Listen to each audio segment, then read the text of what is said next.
Drill और hexa के बारे में पढ़ा, पावर हेक्सा और हैंड हेक्सा के बारे में। तो आज का जो हमारा टॉपिक है वो हम पढ़ेंगे लेथ मशीन के बारे में। ठीक है, आज हम लेथ मशीन के बारे में जानेंगे। लेथ मशीन कितने प्रकार की होती है, लेथ मशीन की सारे एसेसरीज के बारे में जानेंगे, और लेथ मशीन के पार्ट्स के बारे में कि कौन कौन से पार्ट्स होते हैं हमारे इसमें और क्या क्या कार्य करते हैं, हर एक पार्ट के बारे में जानेंगे। और लेथ मशीन में हमारा क्या काम होता है, हम इसमें क्या कार्य करते हैं, कौन कौन से हम इसमें ऑपरेशन जैसे क्रियाएं करते हैं, उसके बारे में आज हम जानेंगे। ठीक है, तो आज का हमारा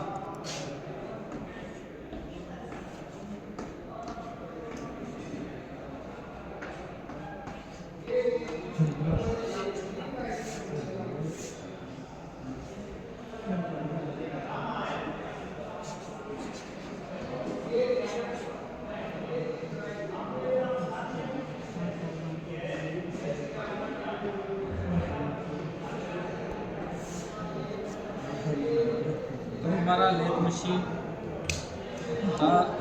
लेथ मशीन के परिचय के बारे में हम जानेंगे कि लेथ मशीन क्या कार्य करते हैं, क्या क्या इसमें ऑपरेशन हमारे होते हैं। और लेथ मशीन का जो हमारा पूरा नाम होता है वो surface sliding and screw sliding lathe है। इसका पूरा नाम हमारा सरफेस स्लाइडिंग, लिखो सरफेस स्लाइडिंग और एंड स्क्रू स्लाइडिंग लेथ, इसका पूरा नाम कहते हैं। नाम बताना क्या हुआ? नाम बताना इसका पूरा नाम भी। अच्छा, पूरा नाम, इसका पूरा नाम है surfacing sliding and screw sliding lathe है। और स्क्रू स्लाइडिंग लेथ कहते हैं। लेथ मशीन पे जो हम जब हम कार्य करते हैं किसी भी गोल जॉब के ऊपर, तो वो घूमते हुए हम कोई भी हमारे जो गोल जॉब होते हैं वो घूमते हुए जॉब की कटिंग टूल द्वारा काट कर की जाती है। ठीक है, और टूल द्वारा काटते हुए हम उस जॉब को कोई भी जैसे अपने इच्छा अनुसार आकार दे देते हैं।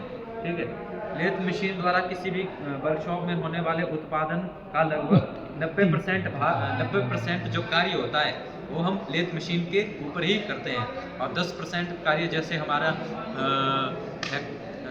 हैंड के द्वारा किया जाता है, जैसे हाथ के द्वारा करते हैं। ठीक, बाकी हम मशीन के ऊपर ही 90% कार्य इसमें लेथ मशीन के ऊपर करते हैं। तो लेथ पर हम विभिन्न क्रियाएं करते हैं, ऑपरेशन करते हैं। जैसे हमारे टर्निंग हो गई, किसी भी जॉब की हमें टर्निंग करते हैं, उसकी फेसिंग करते हैं, उसमें ग्रूविंग करते हैं, ग्रूविंग के बाद और रेडियस शोल्डर टर्निंग बोलते हैं उसको, रेडियस वाली को शोल्डर टर्निंग, नर्लिंग पता है आपको? नर्लिंग करते हैं, इसके हम जिससे हमें ग्रिप प्रदान होती है, जिसमें टेपर टर्निंग होती है, थ्रेडिंग मतलब चूड़ियाँ काटते हैं उससे, और ड्रिलिंग भी हम लेथ मशीन के ऊपर करते हैं, और ड्रिल के बाद हम उसमें बोरिंग भी उसमें की जाती है। ठीक है, तो ये सभी जो है लेथ मशीन के ऊपर क्रियाएं हमारी होती है। तो लेथ मशीन हमारे जो होती है वो जैसे हमारे कुछ एक प्रकार की आती है।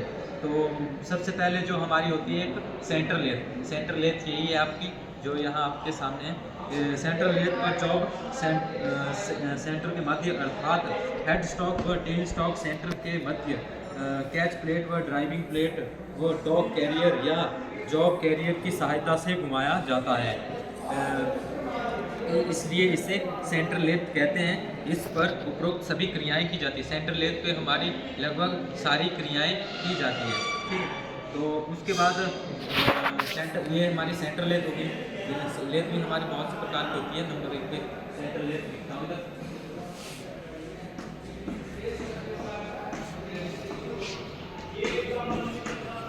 उसके बाद हमारी दूसरे पे आती है हमारी इंजन लेथ।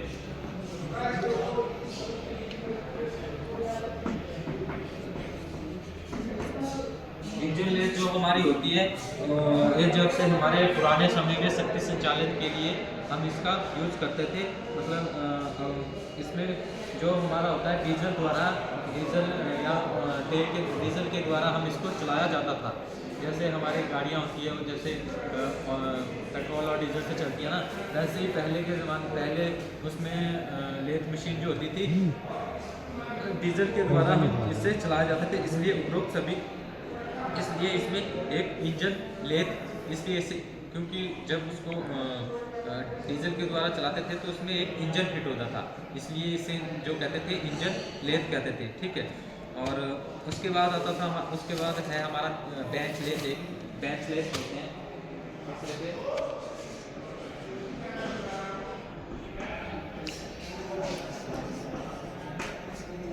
बेंच लेथ जो हमारा होता है उसकी जो लंबाई होती है हमारी 1400 mm या 140 सेंटीमीटर या 1.4 मीटर होती है। ये हमारी बेंच लेथ जो होती है वो छोटी सी रहती है, वो हमारे एक बेंच के ऊपर फिट रहती है, इसलिए इसे हम बेंच लेथ कहते हैं।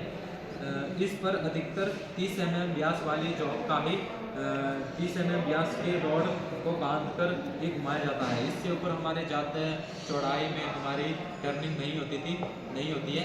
इसमें हमारे 3 सेंटीमीटर तक की जॉब को ही हम इसमें बांध सकते हैं। इससे ये हमारे छोटे कार्य के लिए, छोटे जॉब के लिए कार्य करते हैं। ठीक है, बेंच लेथ में स्पिंडल 25 से 400 आरपीएम तक होती है।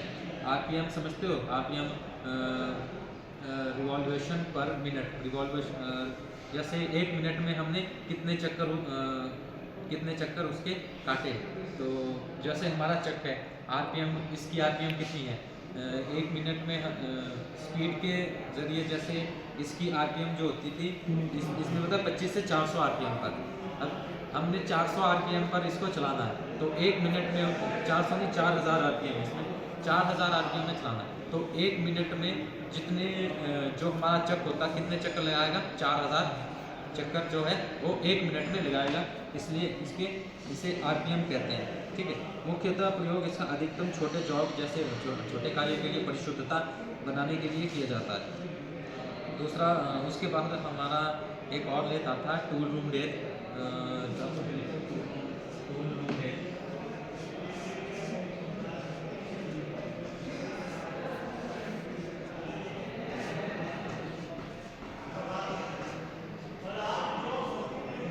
लेथ के पैड की लंबाई जो होती है 135 सेंटीमीटर से 180 सेंटीमीटर तक होती है। इसकी स्पिंडल स्पीड 20 से 200 आरपीएम तक होती है।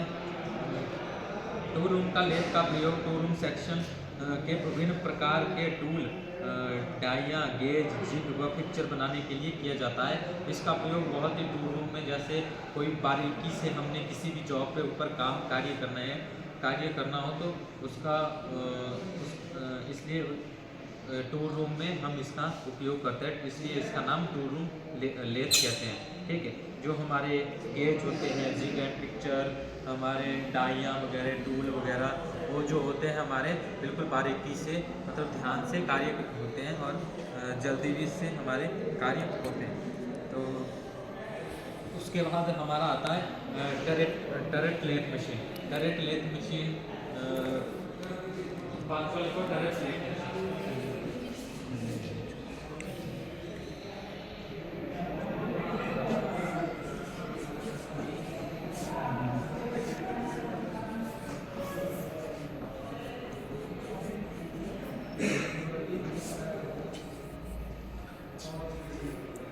टरेट लेथ मशीन यह एक हैवी ड्यूटी लेथ मशीन है जिस पर बड़ी बड़ी जॉब का उत्पादन किया जाता है। यह भी एक प्रोडक्शन लेथ मशीन है।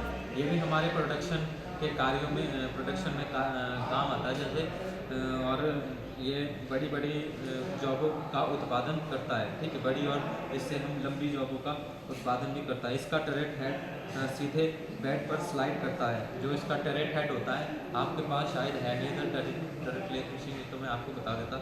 उसमें एक हेड होता है, उसका हेड जो वो पूरा ही बेड के ऊपर स्लाइड करता है।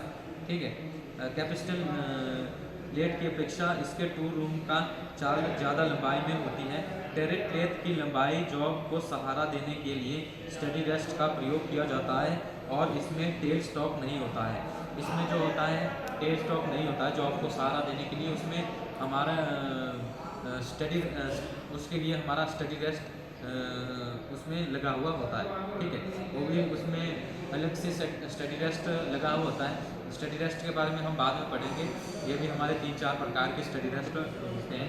इसमें कंपाउंड स्लाइड नहीं होता, लेकिन इसमें रियर टूल पोस्ट लगा होता है।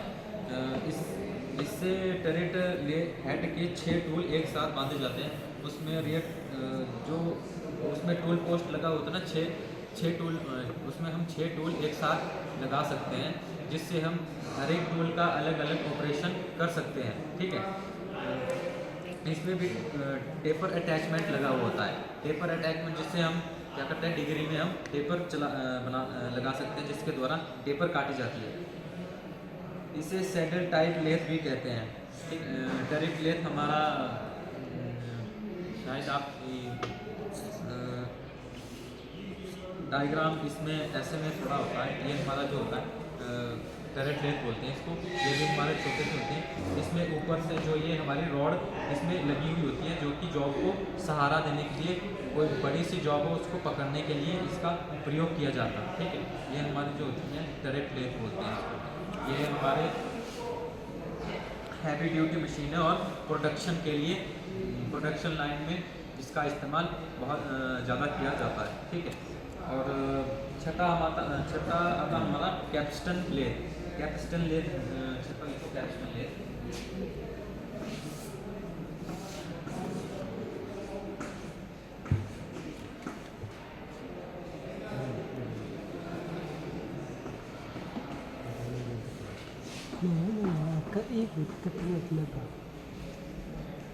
कैप्स्टन लेथ, इस लेथ का प्रयोग एक ही आकार की ज़्यादा संख्या में जॉब बनाने के लिए किया जाता है।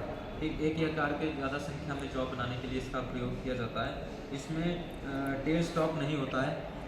इसमें जो हमारा टेल स्टॉक नहीं होता, ये हमारी छोटी सी मशीन रहती है। इसमें हम जैसे हल्के कार्य के लिए इसका उपयोग हम करते हैं, जैसे एल्युमिनियम की कटिंग हो गई, तांबे की कटिंग हो गई, प्लास्टिक की, इसमें जल्दी से हम कार्य कर सकते हैं। इसके बेड के द्वारा टरेट हेड फिट होता है। इसके ऊपर टरेट हेड फिट होता है, ठीक। यह केवल इतनी ही लंबाई में कार्य करती है जितनी लंबाई में इसका बेड होता है। इस पर लंबी रॉड भी पकड़ी जाती है। इस पर कूलेंट का प्रयोग किया जाता है। इसमें कूलेंट का भी प्रयोग किया जाता है। कूलेंट का प्रयोग हर मशीन में किया जाता है। आपके टरेट हो गई, ये आपके सेंटर लेथ हो गई, हर एक मशीन में कूलेंट का प्रयोग किया जाता है। इस मशीन में लीड स्क्रू नहीं होता। लीड स्क्रू में नहीं होता। इसमें भी आपके 6 के 6 इसमें भी आपके 6 टूल इसमें बांध सकते हो। इसके द्वारा अलग अलग क्रियाएं आप 6 टूल के द्वारा इसमें कर सकते हैं। लीड स्क्रू इसमें इसलिए नहीं होता। लीड स्क्रू जिस मशीन में लीड स्क्रू नहीं होता, उस मशीन में क्या होता है कि हम उस पर चूड़ियाँ नहीं काट सकते, थ्रेडिंग नहीं काट सकते, ठीक है।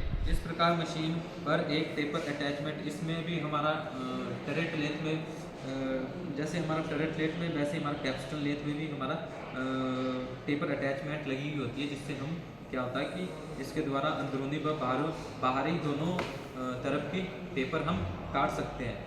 इसमें कंपाउंड स्लाइड भी नहीं होता है। इसे चलाने के लिए एक कुशल कारीगर की, तो स्किल्ड वर्कर की ज़रूरत होती है। ये बहुत ही आवश्यकता चलाने कैप्स्टन लेथ में रैम टाइप लेथ कहते हैं, ठीक है। समझ आ गया इतना। कैप्स्टन लेथ आपके शायद अंदर है, इधर मैंने देखी थी एक बार कि उधर पड़ी है, क्या छोटी सी मशीन है, कैप्स्टन लेथ बोलते हैं उसको। वो अंदर यहाँ है, अंदर एक आप देखी थी मैंने कैप्स्टन लेथ छोटी सी, उसको हम कैप्स्टन लेथ कहते हैं। तो जो सेंटर लेथ के हम लेथ मशीन के हम जो होते हैं प्रमुख भाग जो होते हैं हमारे निम्नलिखित हैं। अब हम इसके भाग के बारे में जानेंगे कि उसमें कौन कौन से हमारे भाग होते हैं, ठीक है। लेथ मशीन में आपके जो भाग होते हैं वो पहले तो हेड स्टॉक हो गया, उसके बाद क्विक चेंज गियर बॉक्स हो गया, हेड स्टॉक जो आपका ये ऊपर वाला जो भाग होता है उसे आप हेड स्टॉक बोलते हैं, और उसके नीचे वाला जो क्विक चेंज गियर बॉक्स कहते हैं। उसके बाद आपके मशीन के दोनों साइड में लेग होते हैं, पैर उसके। उसके बाद आपका बेड आता है, बेड के ऊपर आपका कैरेज आता है, कैरेज में आपका एप्रन होता है, कैरेज में ही एप्रन होता है, सैडल, उसके ऊपर हमारा सैडल आता है, सैडल के ऊपर हमारा ये क्रॉस स्लाइड आता है, उसके ऊपर हमारा कंपाउंड स्लाइड आता है, कंपाउंड स्लाइड के ऊपर हमारा टॉप स्लाइड आता है, टॉप स्लाइड के ऊपर हमारा टूल पोस्ट जो होता है, टूल पोस्ट आता है, टूल पोस्ट के साथ ही हमारा टूल होल्डर भी लगा हुआ होता है। तो ये हमारे, उसके बाद हमारे जो और भी हमारे चक होते हैं, और उसमें प्लेट लगी होती है, ये भी हमारे ऐसे सीरीज़ में ही आते हैं चक। और इसमें हमारा लीड स्क्रू और लीड शाफ्ट भी लगी हुई होती है, और टेल स्टॉक इसमें हमारा लगा हुआ होता है। ठीक है, तो ये हमारे कुछ एक भाग थे लेथ मशीन पे जो इसमें होते हैं। अब हम आगे बढ़ेंगे स्विंग ओवर हेड के बारे में। स्विंग ओवर हेड क्या होता है? ठीक है, लेथ मशीन पर बड़ी से बड़ी अधिक व्यास की जॉब घूम जाए उस जॉब को, अधिकतम व्यास को स्विंग ओवर हेड कहते हैं। यह लेथ बेड के सेंटर हाइट को दुगना होता है। ठीक है, एक होता है हमारा swing over carriage. Swing over carriage lathe machine के कैरेज के ऊपर जिस अधिकतर व्यास को जॉब पर घुमाया जाए वह size swing over head carriage होता है। ठीक है, उसके बाद हमारे आते हैं हमारे लेथ बेड। लेथ बेड हमारे, इसके बारे में हम जानेंगे। ठीक है, अब लेथ मशीन बारे में हम पढ़ेंगे। ठीक है, सबसे पहले हम पढ़ेंगे लेथ मशीन के बेड के बारे में कि हमारे बेड कितने प्रकार के होते हैं, कौन कौन से होते हैं और उनका क्या क्या काम होता है। ठीक है, लेथ मशीन के बेड के बारे में हम जानेंगे।